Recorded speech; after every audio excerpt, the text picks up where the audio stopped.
Olá! Começa agora mais uma edição do programa Sala de Imprensa.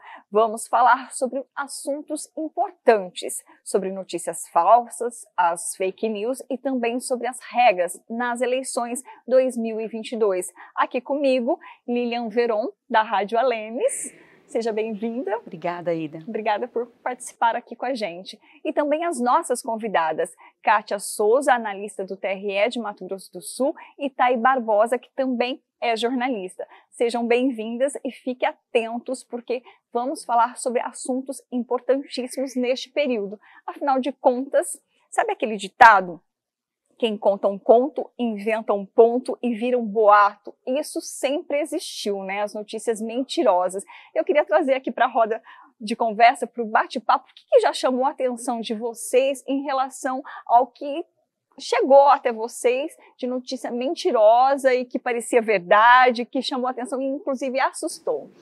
Ida, sobre essa questão a gente tem principalmente os títulos, né? As pessoas recebem um título e já ficam assustadas, né, com o título e às vezes nem abrem as matérias. E a gente sabe que realmente as fake news estão sendo um grande problema, as notícias falsas, em todos os processos, principalmente agora aqui em um período eleitoral. Para você ter uma ideia, Ida, o Instituto Mundial de Pesquisa divulgou um estudo que 62% dos entrevistados do Brasil admitiram ter acreditado em notícias falsas e ter replicado essas notícias. E uma outra questão também, um outro dado, é que a maior fonte de informação, de notícias, de circulação de notícias, é o WhatsApp e a maioria das pessoas sem checar a notícia que tem recebido. Ou seja, está tudo na palma da mão, né? A gente recebe. O que já chamou a atenção de vocês também em relação à notícia falsa? Inicialmente, Ida e Lilian, muito obrigada pela oportunidade de poder conversar, né, participar. Meus cumprimentos também à Thay. A gente é bombardeado o tempo todo com essas desinformações, né? Todos nós estamos conectados, passamos boa parte da nossa vida de olho na tela ou do computador ou do celular. Temos todos grupos de família, grupos de vizinho, grupos de trabalho, e essas desinformações, elas circulam muito livremente, né? Recentemente eu recebi em um grupo familiar, eu que sou servidora da Justiça Eleitoral, que trabalho com eleição há mais de 17 anos, recebi em um grupo familiar uma desinformação referente à urna eletrônica. Então, a gente, às vezes, assim, eu fiquei me questionando, né? Eu falei, meu Deus, se eu não estou conseguindo esclarecer no meu âmbito familiar, tem alguma coisa que precisa ser melhorada. E daí a importância da gente participar dessa roda de conversa, de esclarecer sobre a desinformação. A desinformação, ela está para além das eleições. Ela atinge a nossa vida. É o dia a dia, É o dia a dia, né? A gente recentemente está saindo de uma pandemia mundial e a gente se viu inserido em contextos de desinformação que afetavam a nossa saúde. E a gente tinha medo de ler e de acreditar, né, naqueles conteúdos que circulavam. Justamente falando, né, depois da pandemia, a gente está saindo de uma pandemia de saúde, mas a gente ainda está vivendo uma infodemia, né, que é o novo termo para a pandemia de desinformação.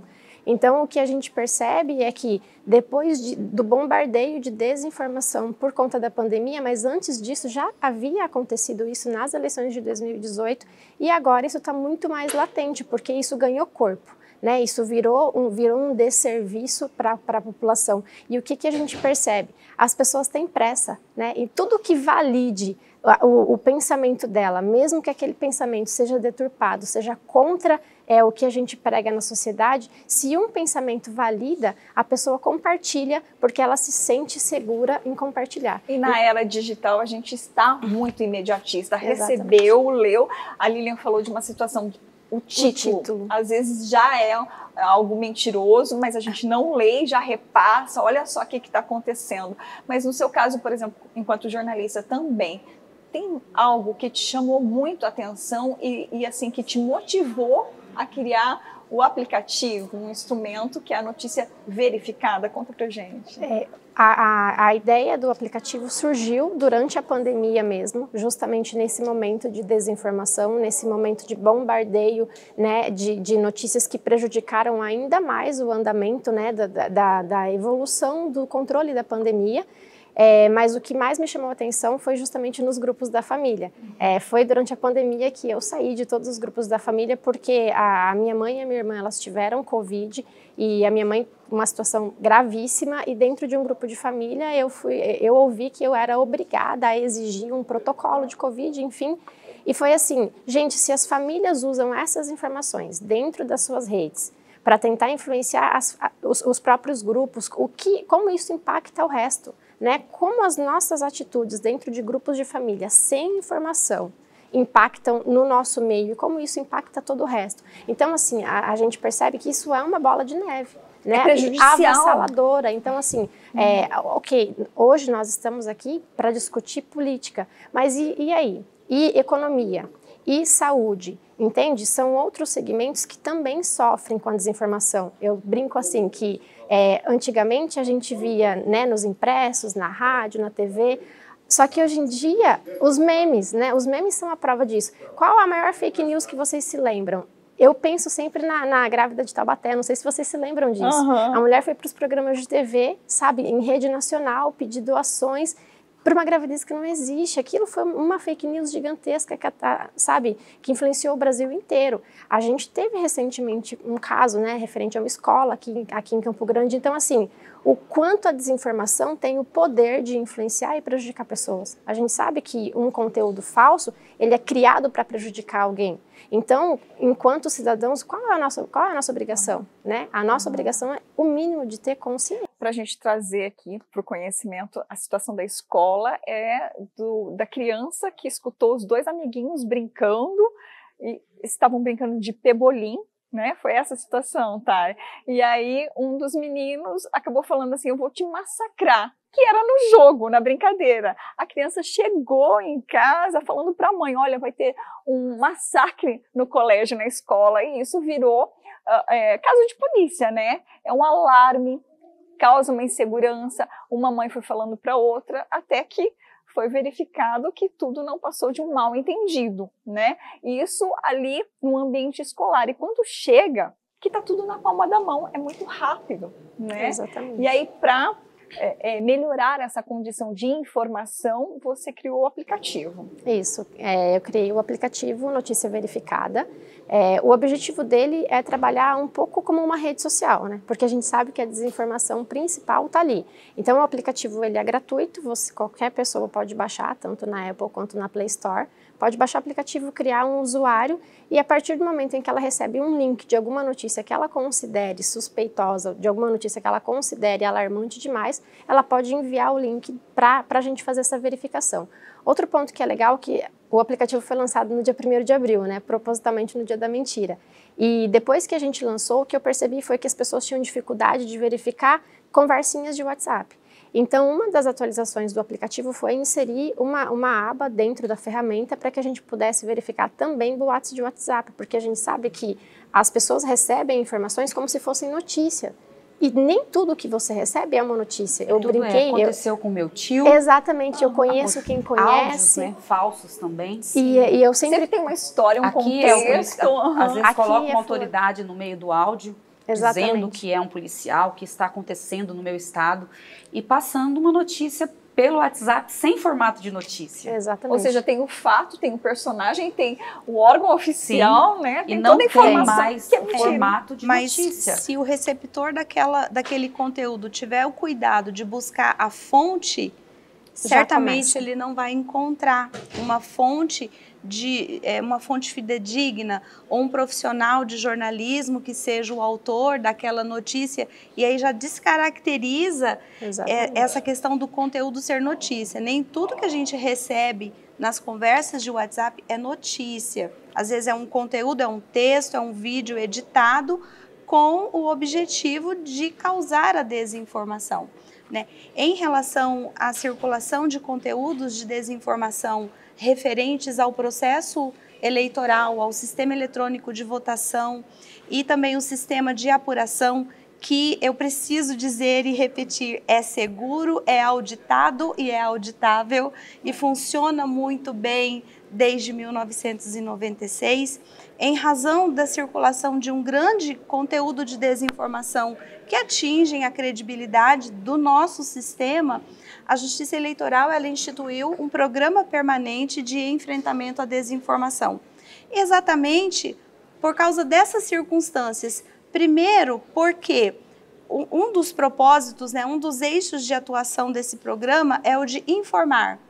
Quem é que tem que informar o eleitorado sobre horário de votação, sobre a urna eletrônica, sobre o título, né, sobre o documento, sobre as regras? Tudo isso é feito pela Justiça Eleitoral. E acabou que houve um rapto, né, dessa narrativa por essas informações que circulavam na internet, nos grupinhos de WhatsApp, e o eleitorado não estava atento de que isso não vinha da fonte que deveria vir.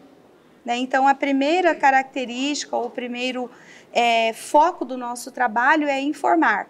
Então, assim, é preciso que o eleitorado compreenda informação sobre título eleitoral, sobre documentação, sobre onde votar, sobre o horário da votação, sobre os cargos que estão em disputa. Busque na fonte segura, oficial, né? Na fonte oficial, que é a Justiça Eleitoral. O eleitorado ele tem a seu dispor, ao seu serviço, ferramentas fáceis, né? Se a desinformação está na rede mundial de computadores, a informação também está.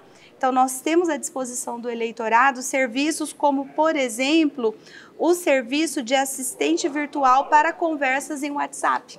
Você pode baixar o número do TSE no seu WhatsApp e interagir com ele. E através desse contato, você pode obter informação sobre sua inscrição eleitoral, o local onde você vota, os cargos que estão em disputa e também buscar informação checadas através de parcerias com institutos de checagem sobre essa desinformação. Então, assim, informação sobre eleição, sobre urna, sobre o sistema eletrônico de votação, busque na Justiça Eleitoral. E, Kátia, você comentou assim que muitas vezes, uma coisa que a gente quando está no dia a dia, a pessoa acabou de votar, não viu a foto do candidato, fica desesperada, não votei errado, o que aconteceu? A urna está com uma fraude. Como que a Justiça tem trabalhado para melhorar fazer esses pequenos ajustes, para que a pessoa, às vezes, digitar o número errado e não sair o nome do candidato?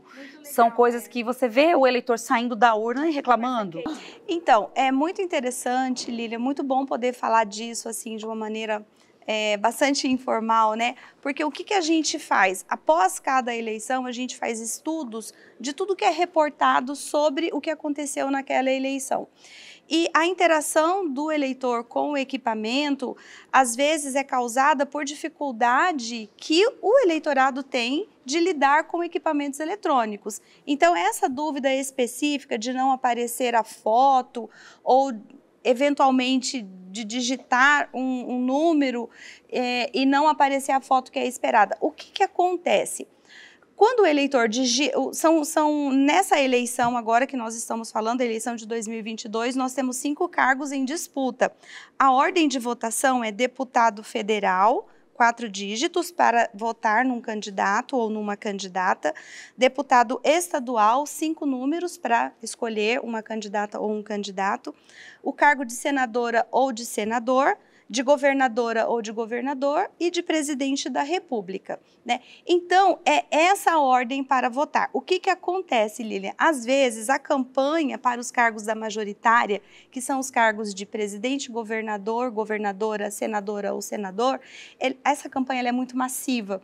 E o eleitorado ele chega na urna com essa identificação desse candidato ou dessa candidata. E o primeiro cargo que ele pretende votar é para o cargo da majoritária. Sim. Via de regra, ou para presidente ou para senador, governadora, né?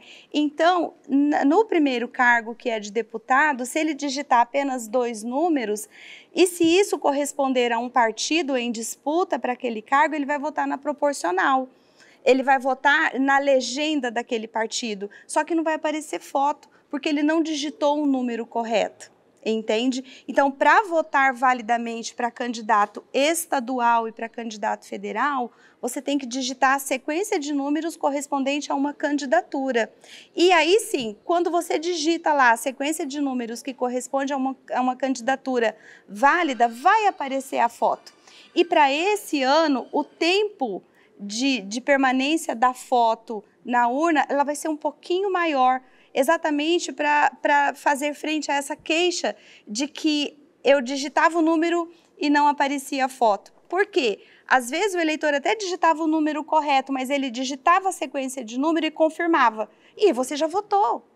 Então, assim, nada de pressa, então. Nada de pressa. Digita, primeiro, né? Primeira orientação, leve todos os cargos anotados e leve a anotação na sequência. Eu vou repetir: deputada ou deputado federal, deputada ou deputado estadual, senadora ou senador, governadora ou governador e o cargo de presidente da República. É essa ordem que vai aparecer. O último é o presidente. Exatamente. E as pessoas já querem chegando votar para o majoritário. Para majoritário, exatamente. Então é o último voto, pessoal. Aí já começa a dar confusão. Quem você vai votar? Presidente. Aí a gente vai nos majoritários primeiro. Entende? Então, às vezes, a desinformação, ela nasce de uma dúvida genuína. Porém, existem conteúdos disponíveis ao acesso do eleitorado para ele se orientar. Isso já existe. Vale a colinha de que forma? Celular não pode? Celular na cabina de votação não pode. A colinha ela tem que ser em papel. O eleitor pode anotar, o eleitor, a eleitora podem anotar os números nessa sequência de votação e é bom que ele faça. Eu vou levar anotado, porque são muitos cargos em disputa, né? Os cargos da majoritária são 2 dígitos, mas os cargos das candidaturas de deputado estadual, deputado federal, o eleitor pode se confundir, a eleitora pode se confundir. Então, assim, leva anotado nessa ordem. E aí, a Ida me perguntou a respeito do uso de celular. O celular, ele pode ser usado pelo eleitor para se identificar, porque tem uma outra ferramenta à disposição também da Justiça Eleitoral, que é o e-título. Então, o eleitor ele pode usar o e-título para se identificar. E após a identificação do eleitor, seja com o e-título, seja com o documento tradicional de identificação, que tem que ser um documento oficial com foto, né? O mais conhecido é a nossa carteira de identidade, ou o famoso RG, ele vai ser convidado a deixar o aparelho de telefone dele numa mesa e se dirigir para a cabina de votação. Ele não vai poder levar o celular na mão, por quê? Porque o voto lá na Constituição nos garante que o nosso voto, ele é secreto. O voto é sua escolha, é a sua manifestação diante dos candidatos e das candidatas que estão disputando os cargos nesta eleição. O fato do voto ser secreto é uma garantia para o eleitor. Não é à toa que isso está na Constituição Federal desde 1988. Então, assim, isso é uma conquista, isso é uma garantia, isso é uma segurança. E qualquer medida que coloque o sigilo do voto em risco, ela tem que ser repudiada, ela tem que ser afastada pela Justiça Eleitoral. Então, como a gente teve nas eleições passadas, sobretudo na eleição de 2018, um número bastante significativo de registros fotográficos e de registros de filme, né, gravações dentro de cabines de votação. Selfie não, selfie de jeito nenhum.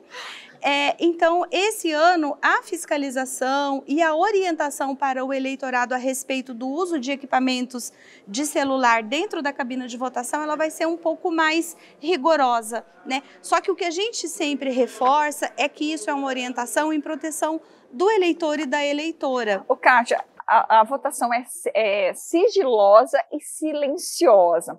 O silenciosa, eu quero saber exatamente. Podemos levar o filho? Então, o eleitor, né, isso nos leva àquela regra que o eleitor tem a opção de manifestar a sua opção de voto, desde que seja de maneira individual e silenciosa, através de um bottom ou de uma camiseta com uma imagem, né? Enfim.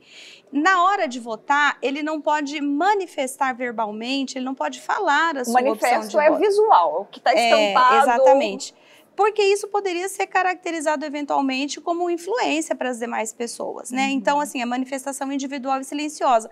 Na hora de votar, não fale em quem está votando. O voto é seu, é o seu momento de dar a sua opinião. Uma oportunidade tão rara, né? Nem sempre temos oportunidade de dar opinião. É importante que esses mesários, eles estão orientados, né? Então, exatamente assim, o eleitor evitar confusão, né? Porque vai ser um tempo um pouquinho maior esse ano, né, por conta da São urna. 5 cargos em disputa, 5 cargos, né? Tem que esperar a foto. A foto vai aparecer, é só ter calma, né? Digita o número, olha bem para a tela, que você vai identificar a foto do seu candidato ou da sua candidata, caso você tenha digitado corretamente e caso esse número corresponda a uma candidatura registrada, porque às vezes... Por isso que é importante, né? A gente está num momento de campanha e as pessoas às vezes ficam envolvidas com desinformação e não se preocupam em se preparar para a hora do voto. E é tão simples, escolha os candidatos ou as candidatas que estão, anote os números, leva num papel, digita corretamente, olha a foto e confirma. Isso não dá erro. Ô, Kátia, isso é muito seguro. De tudo que você está falando, a gente sempre cai no mesmo ponto, né? A desinformação está pautada pela pressa. Então, assim, todos os problemas que a gente percebe do quanto isso afeta no nosso dia a dia é a pressa da sociedade em se antecipar a algum fato ou ter razão. Falta de paciência. Falta de paciência, falta às vezes, de até intuição, né? A Lilian falou uma coisa a respeito de como identificar as fake news em relação ao título. E, na verdade, são vários pontos que são muito simples para uma pessoa conseguir identificar uma informação que ela recebe, né? Por exemplo, excesso de pontuação no título, erros gramaticais no decorrer do texto, falta de aspas dentro do texto que indica que ninguém foi realmente entrevistado para compor aquele conteúdo. Muitas vezes o conteúdo é assinado por assessoria, não tem o nome de um jornalista ou não está vinculado a um link de um site confiável. Então, assim, se você... Já é uma dica, né, Thay? Já são várias dicas. Eu faço muito isso também, para você identificar um conteúdo. Tal notícia, por exemplo, recente. De onde veio? Morte da rainha. Meu filho chegou, a rainha morreu. Peraí, vamos num site confiável, né? Então, exatamente. A primeira coisa que a gente pensa, né? Será? Qual site? Né? Qual site? Porque assim, o que eu sempre falo, a única maneira de combater informação falsa é com informação verdadeira. E aí o que a Kátia falou é muito real. Existem vários órgãos competentes disponíveis para que você possa consultar as informações. Dentro do próprio aplicativo Notícia Verificada, o detalhamento da resenha, quando a gente verifica uma notícia, ela não vai simplesmente com o selo de que aquela notícia foi verificada. Ele tem uma resenha contendo o porquê que aquela notícia é verdadeira ou falsa e todos os links que foram consultados para comprovar aquela verificação. Então, se você não acreditou na resenha, não acreditou no selo, você mesmo pode clicar em cada link e verificar quais são as informações dentro do aplicativo. Descreve pra gente como tem sido o seu trabalho. Você nos contou que recentemente você acompanhou entrevistas, né, de candidatos a um órgão de imprensa. Descreve pra gente entender, o pessoal de casa também. O aplicativo Notícia Verificada é uma startup. Então, é uma startup de iniciativa independente, não está vinculado a nenhum grupo de comunicação. E uma das nossas iniciativas agora foi fazer, por exemplo, o acompanhamento das falas das entrevistas dos candidatos ao Senado. Então, várias falas pontuais que remetem, citam dados importantes para a história, feitos importantes durante mandatos desses candidatos, foram consultados para que a gente entregue para a população a real fala, né, desse candidato. Muitas vezes as pessoas falam como se tudo fosse verdade. Só que às vezes a gente está falando de opinião, e opinião não é notícia, né? A opinião é minha, a opinião é sua. Então, o que a gente precisa explicar e esclarecer para a população é que nem tudo que é falado é um fato. Muitas vezes é uma opinião e é um posicionamento. E a gente está em um momento em que as pessoas se posicionam para defender o seu lado. E cada um tem um lado, né? Por isso se chama democracia. E o objetivo do aplicativo também é ser democrático, porque além da verificação com a resenha detalhada, as pessoas têm direito à réplica, né? A gente tem campo para comentários, todo mundo tem o direito de se defender. Uma pessoa citada em uma fake news, ela tem o direito à réplica, ela tem o direito de expressar o ocorrido, retirar a notícia, porque esse é o desafio, né? O desafio é controlar as fake news, Mas isso a gente já sabe que é muito difícil. O Google não conseguiu, que dirá um aplicativo do Mato Grosso do Sul. Mas o nosso objetivo é comprometer quem gera conteúdo. Então, como é que a gente compromete? A partir do momento que nós, como influenciadores sociais, nos comprometemos com a não propagação de fake news, a gente faz a nossa parte. Então, você se posiciona como uma pessoa confiável, como um influenciador social confiável. E é isso que eu quero quando eu vou para a urna. Quando eu vou para a urna, eu vou votar em pessoas nas quais eu confio. Em pessoas que eu sei que estão falando a verdade. Agora, todo o contrário, a gente precisa de atenção. Na comunicação, na política, na ciência, na saúde, na economia, a gente precisa ter atenção para quem influencia na nossa vida. Ô Lilian, a internet não é terra de Não. ninguém, a gente tem legislação para isso. Tá, eu queria justamente falar isso para você, o quanto que seu aplicativo pode ajudar as pessoas, porque há um impacto na vida das pessoas, uma fake, que pode ser um impacto até, principalmente durante as eleições, né, a pessoa deixar de votar ou passar a votar baseado em uma fake news. Além do aplicativo, como que vocês fazem para divulgar essa verificação de modo que as pessoas tenham acesso fácil também, assim como pelo WhatsApp? O aplicativo, dentro do aplicativo, como eu falei, ele tem um caráter de rede social. Então, de dentro do aplicativo, você pode compartilhar para todas as suas redes sociais e também para os grupos de família a notícia que já foi verificada. Então, por exemplo, Kátia, você recebeu uma desinformação do TRE no seu grupo de família. Aquela notícia, depois de verificada, de dentro do aplicativo, você mesma pode devolver para o grupo da família com o selinho de que aquela notícia foi verificada e é fake e com todas as informações dessa verificação.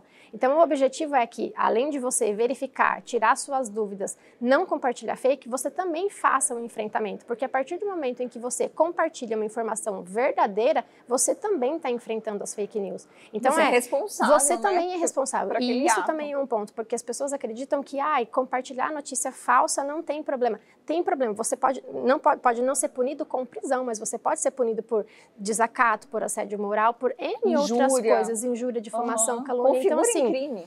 Configura crime. E outra, é uma questão de consciência, né? Se vivemos em uma democracia, onde é que está a nossa consciência, né? Onde é que está o nosso papel nesse contexto todo?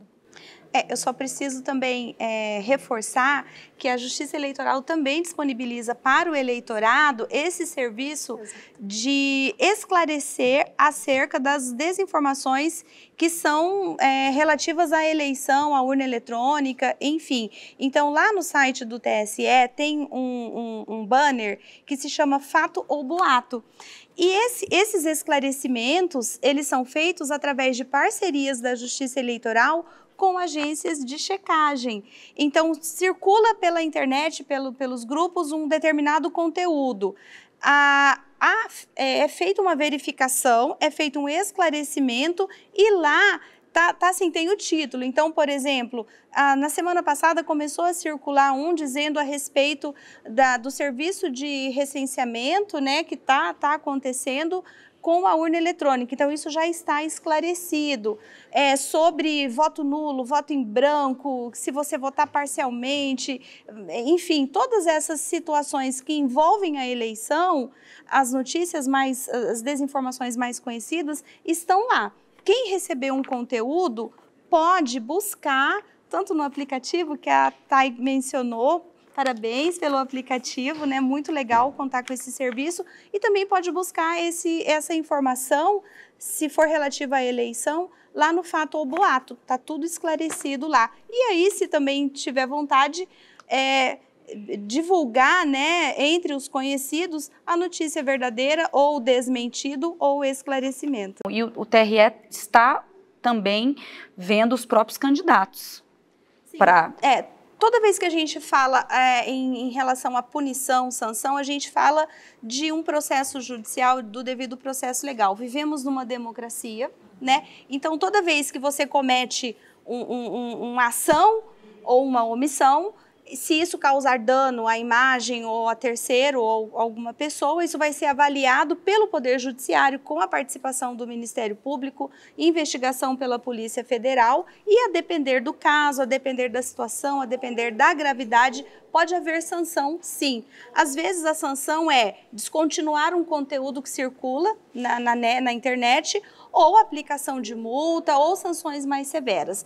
Então, assim, é importante que as pessoas compreendam que, às vezes, compartilhar um conteúdo pode ser simplesmente compartilhar um conteúdo, mas pode trazer também algum tipo de consequência jurídica para a vida dela, para a pessoa dela. Então, é sempre bom ficar atento ao conteúdo, checar e aí assumir o risco desse compartilhamento, né? Eu preciso ainda passar mais uma informação a respeito da eleição, que para esse ano, atendendo também a uma demanda que foi reportada nas eleições anteriores, o horário de votação em Mato Grosso do Sul será das 7 da manhã às 16 da tarde, horário local. Então, antes, nas eleições anteriores, a gente votava das 8 às 17. Este ano, o horário de votação será das 7 da manhã, então vamos ter que acordar um pouquinho mais cedo. E o final, né, os portões das escolas vão se fechar às 16 horas. Então, muita atenção ao horário de votação. Leve seu documento de identificação oficial com foto e os números de suas escolhas anotados na ordem de votação. Vota tranquilamente e depois é só acompanhar também pelas redes sociais, pelos aplicativos, a totalização dos votos. Bom, o programa vai ficando por aqui, como eu disse, é um assunto que não se esgota, tem muita coisa para a gente esclarecer e informar, ou seja, nosso papel é informação, é combater a desinformação.